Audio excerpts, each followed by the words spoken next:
Okay guys, ayan. Kainitan pero excited kami kasi kakarating lang namin, halos magkasunuran lang kami ni Aisha.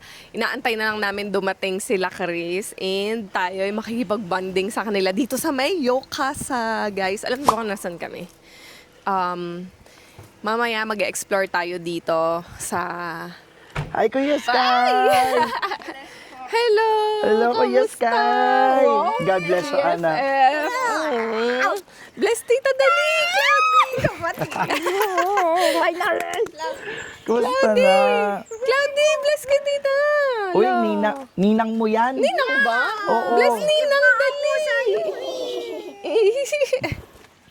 Sus! Lo, grabe. Oo nga. Binata na si Grabe. Sky. Ayun, oy, lo, si San. Alam na. Hi, San! Ayan na, may kalaro ka na. Sige, sige. Ayan na. O, sige. Hala, ang ganda ng pool, love. Nilalagay oh. sa sandwich. Tingnan mo yung pool. Wow! Ay, ang ganda. ganda. Lahat may access. Aga mo naglaro, anak, ha? Wow, ang ganda. Tapos ayan na siya. Ganda. Wow. Ang ganda dito, guys. Kaya perfect to para sa summer getaway. Dali, dandahan kayo. Dali. 1, 2, 3, go. Oh, talaga. Oh. Yag! Yay! In-scoop na lang. Eh. Wow. Mamaya pa. Agad naman, anak, nakakarating pa lang natin.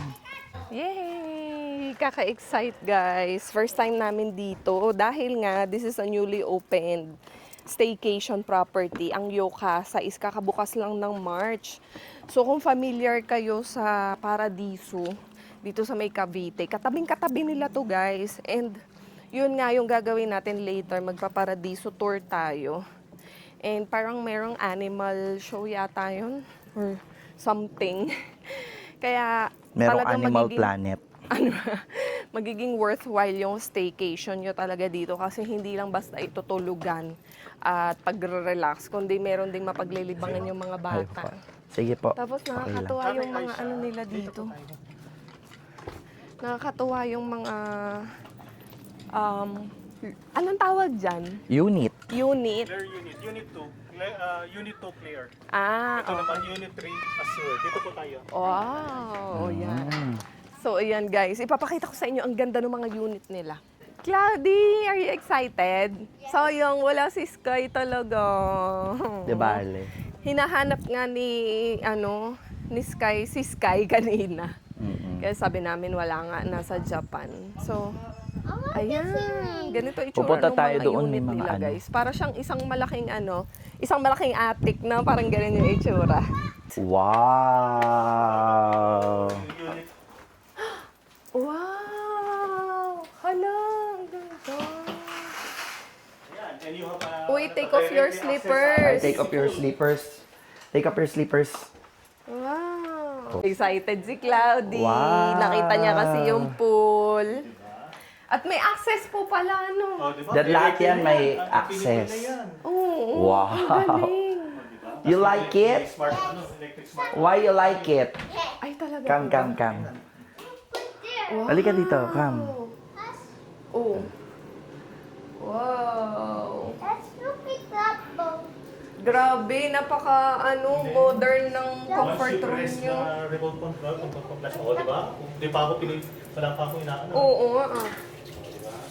Uy, guys, grabe. Sa Japan lang namin na-experience yan. Ngayon, Is meron na this your dito. room? Cloudy. Babe, Ay, may taas pa pala to. baby.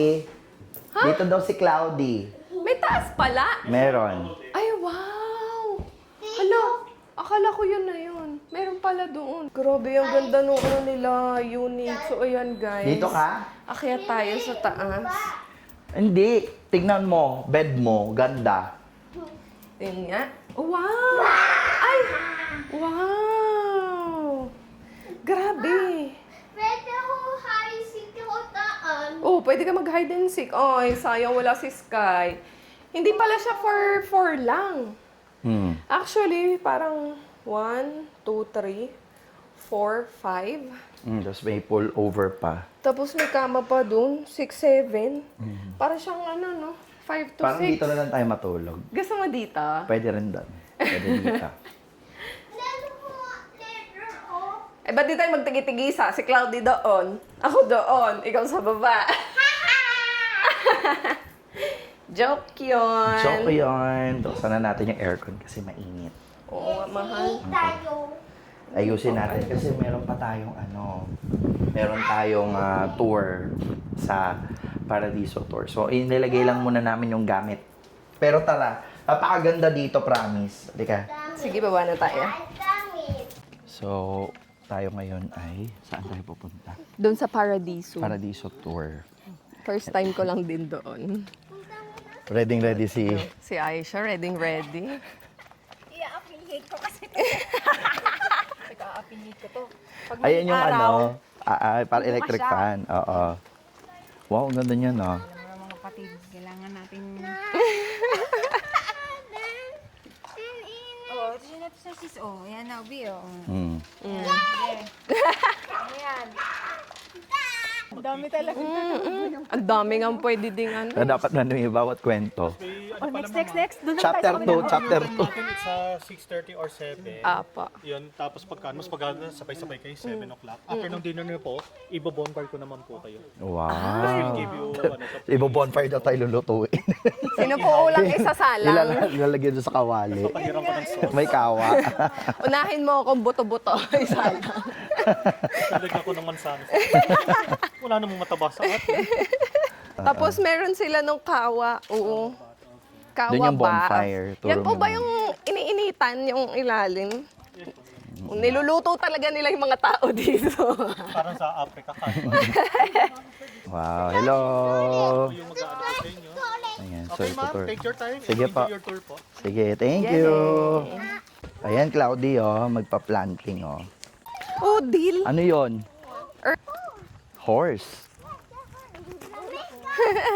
Dito naman po yung bonsai area po namin. And as you can see, meron po kaming mga bonsai po dito. And ito po yung mga different colors po ng baby celosia po kung tawagin. Baby celosia. Yes po. And dito po is meron po kami tinatawag na zinnia. So yung mga zinnia po is nag-start sila sa color violet. And nagpapalit po sila ng color, nagiging pink po, orange, and nagiging white po sila. Nandito na po tayo sa animal farm and ask ko lang po na if ever na gusto niyo po mag-avail for animal feeding naman po is meron po kaming ina-avail po dun sa may cashier po. Okay. So first spot po natin is sa donkeys. So sa mga donkeys naman po is same family source na tinatawag po nating liquid day. And isa po silang family tree, ito po yung tatay, yung anak, and yung nanay.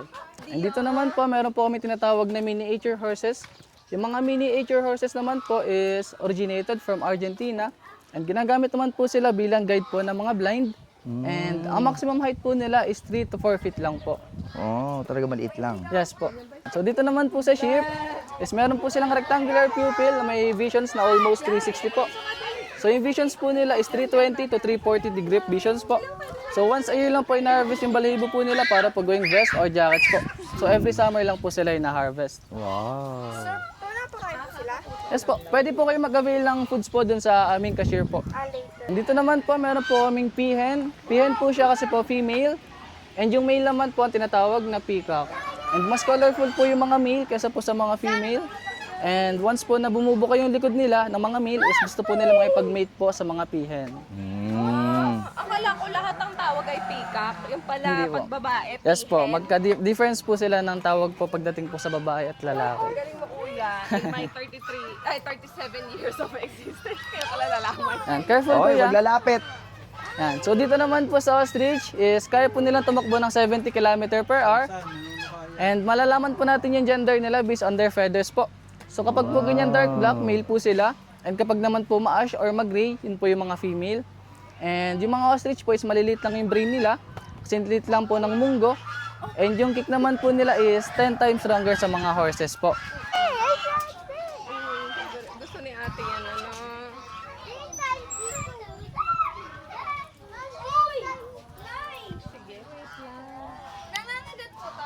Wag mo lang po ilulusot yung daliri mo po. Baka po sa akala nila foods. Try mo. Yan. So sa rabbits naman po is Meron po silang 28 non-stop growing teeth and 18 toenails po. 10 in front, 8 at back. And sa male naman po, tinatawag po natin silang buck and sa female is doe. And yung mga baby rabbits po, as you can see na nandito po sila, tinatawag po silang kit.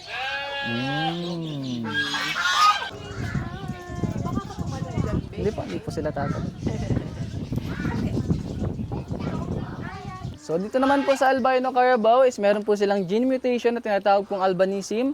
And yung albinism naman po is lack of melanin and ang melanin naman po ang nagbibigay sa kanila ng skin color and skin protections po sa araw. So ang mga albino po is hindi po sila advisable gamitin sa farming kasi po once na ginamit sila and nabilad po sila sa araw na sobrang tagal, pwede po silang mabulag and magkaroon po ng skin cancer. Here, so ang mga Rusa deer naman po is originated from Southeast Asia and yung isa po is galing po siya sa Philippines. And malalaman naman po natin yung gender nila based on their antler o sungay po. Kapag po wala silang sungay, mga female po. And kapag naman po may sungay, yun po yung mga males. This place honey house here, we keep the bees at the back and also we harvest the honey. So this time, let's talk about bees. Let's see. Oh, grabe. Ang init. Pero alam nyo guys, nakaka-enjoy. Sobrang laki ng property nila dito. Lalo na yung paradiso. Hindi lang mga animals yung nandun. Hindi ko alam kung napansin nyo, meron din silang mga flowers and garden for vegetables. Tapos, yung butterfly garden. At saka yung honeybee cultivating area yata ang tawag doon. So, yun, nakaka-enjoy.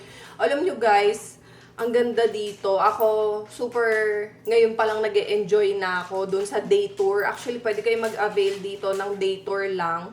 Which is, ang pinaka-highlight is yung Paradiso Tour. And then, ayan, accommodating na rin sila ng mga staycation, which is yung may overnight stay. Dahil meron silang pool dito, nakita nyo meron silang basketball area, meron silang mga mini golf for the kids. I think pickleball din yata kasi meron ako nakitang net na mababa. Tapos, ano pa ba yung mga activities nila dito? Yun, yung Kawa Bath, nakita din natin kanina. Infinity Pool na may access per unit. So, meron din silang sunken bonfire area. Ang ganda. Ano pa ba? Actually, ang dami.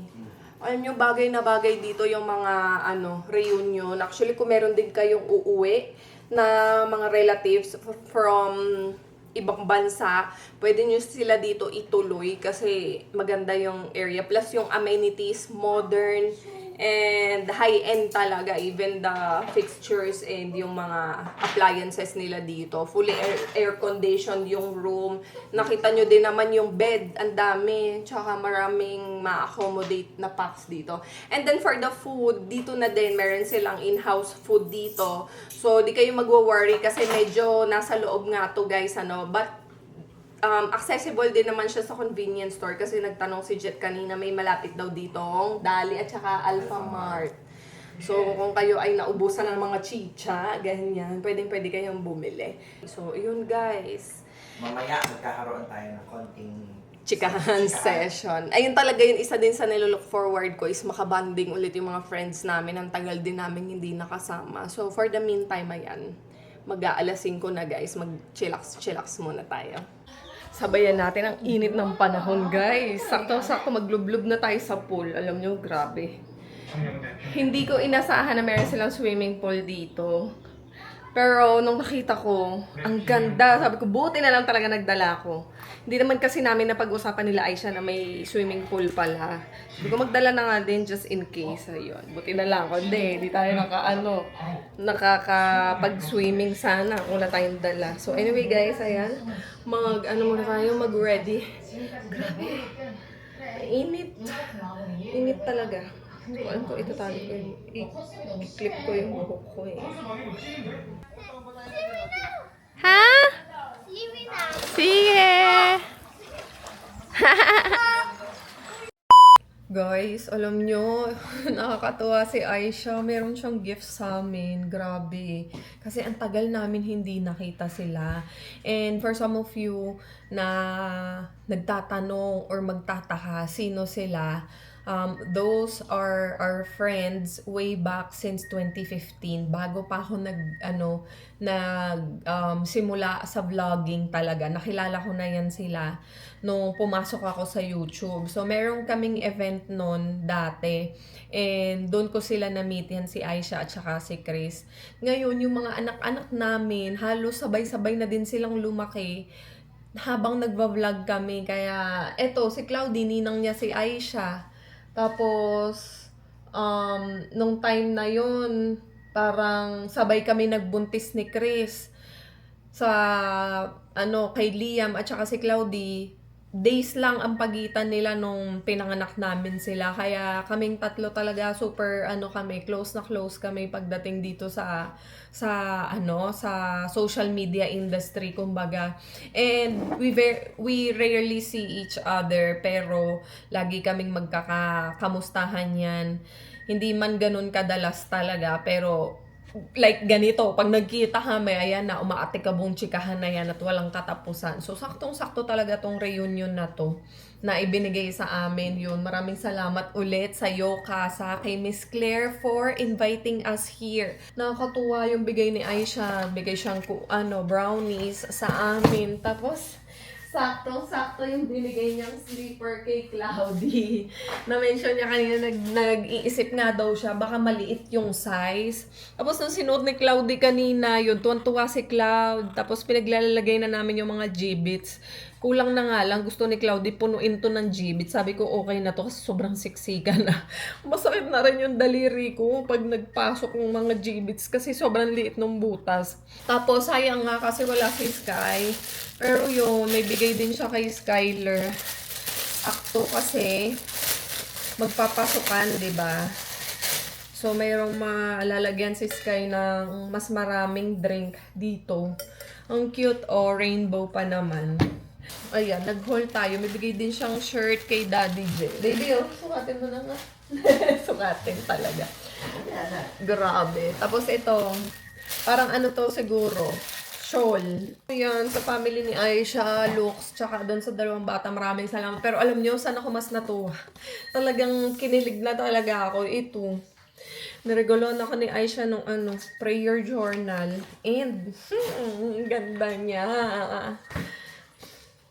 Salmon pink yung color niya, guys. And, ang ganda nung quality. Dahil ito nga ay prayer journal, nag-worry ako kasi hindi naman ako mahilig magsulat. Sabi ko, lalo na pag nakakita ako ng mga blankong papel, lalo ko na-overwhelm kasi nahihirapan ako kung ano yung pwede kong ilagay.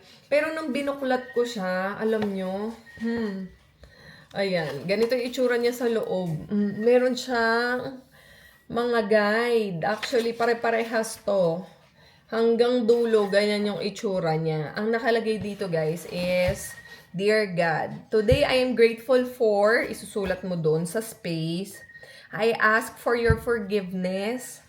I am surrendering all my fears and worries. Every prayer, meron siyang Bible verse that will motivate and guide you.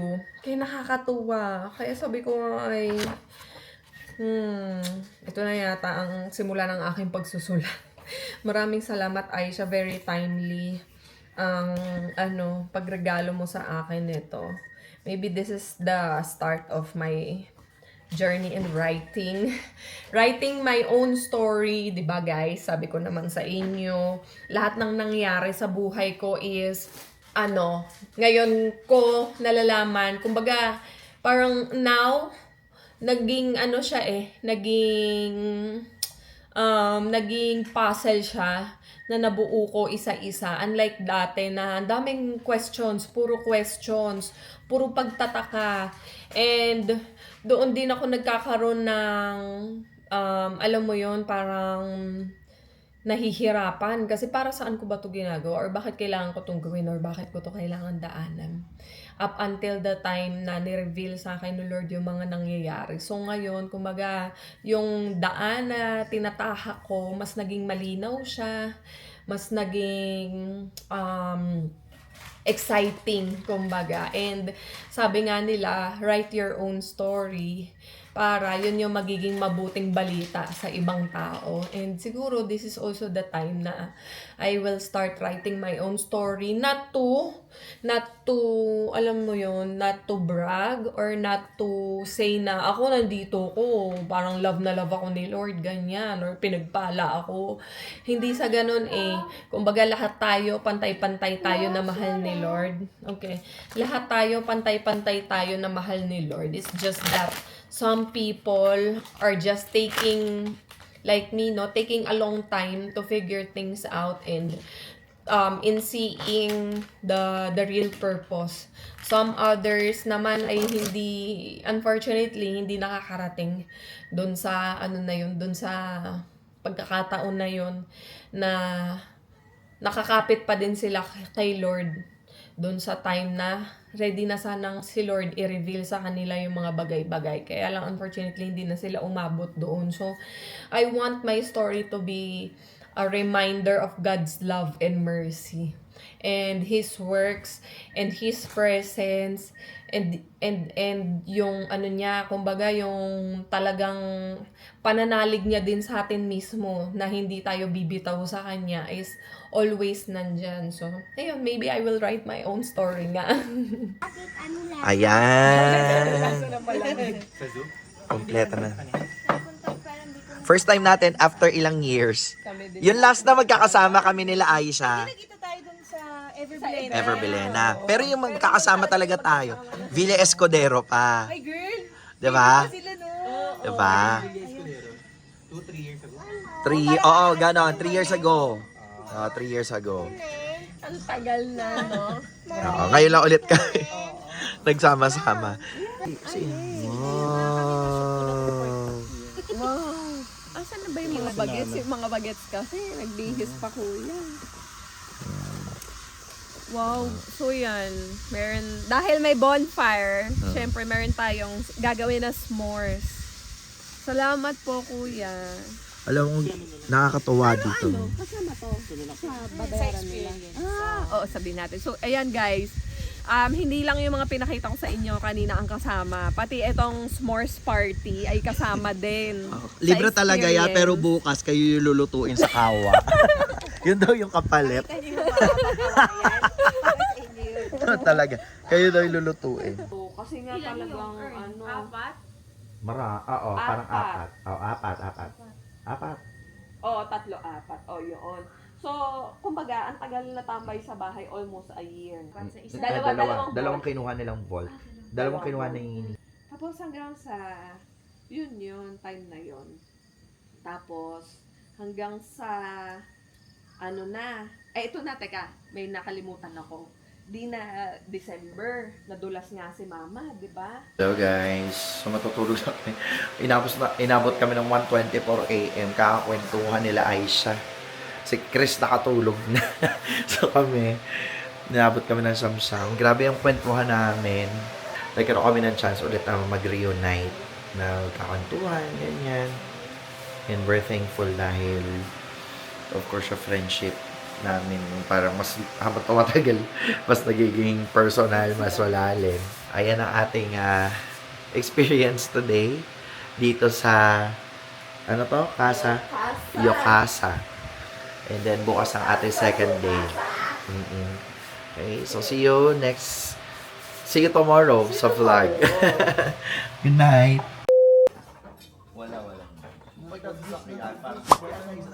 Baka ibig sabihin ako kasi sinapupunan. Parang gamit no? Nakuha. Dahil nga dyan, tapos po yung press conference. Thank you for watching. Grabe talaga, Alam nyo, ang saya talaga dito sa Yokasa. Kasi yung, nila dito, yung ambience. Dapat pala meron tayong dito. Kahit ayaw mo mag-open, mapapa-open ka eh. Sige, palit na po tayo dito sa next. Consultation. Hi! Cloud! Punta ka dito, Cloud eh. Hi! Sarap!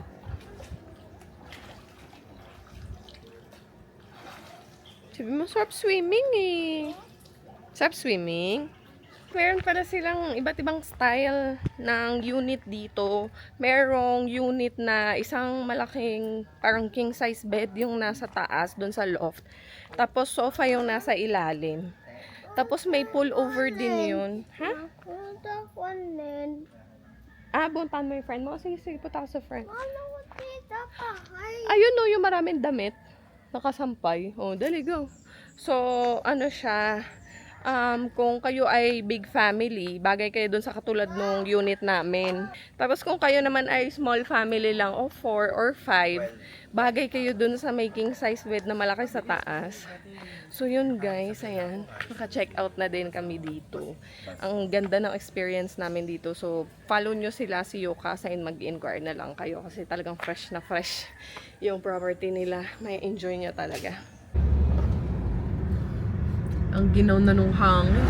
Hindi na kami nagbintana para nga kung habang wala ng araw, ma-enjoy namin yung hangin. Dito sa may Tagaytay. Alam niyo ba guys, after ng Mendez, dumiretso kami dito sa Tagaytay kasi may pinuntahan kami. Pinuntahan namin sila sister sa Carmelite Missionaries Retreat House. So yun, dahil nga nandito na kami, might as well, bago kami umuwi ng Quezon City, dumaan na kami dito. makadaan. Dumalaw na kami kasi mahirap na iibahin mo pa yung lakad pupunta dito. Mahal kaya ng toll ngayon, grabe, tsaka ng gas. So, ayun guys, pabalik na tayo ng Quezon City. Pero pipick upin natin si Joshua sa airport. Kasi si Sky tsaka si ate ang magkasabay ng flight sa Terminal 3 kanina. Nakarating na sila kaninang hapon. So, hindi ko alam kung may iba pa silang pinuntahan pero baka kumain yun. Tapos sa bahay na lang kami magmi-meet-meet. Si Joshua, ang flight niya is via Philippine Airlines sa Terminal 1. So, yun, kami ang pipick up sa kanya. Sakto nga kasi yung lakad namin is natapos din just on time na masusundo namin siya. So, hence, where it is hot. Alam mo ba, nung pagkalabas namin ng plane, sumakit agad ulo. Bakit? Init. Ang init. Kamusta, Sky? Welcome back, anak. Parang may switch na gumagaro sa akin, tapos bigla na nga ako matutulay. Ano nangyari sa akin? Babe, yung pen ko.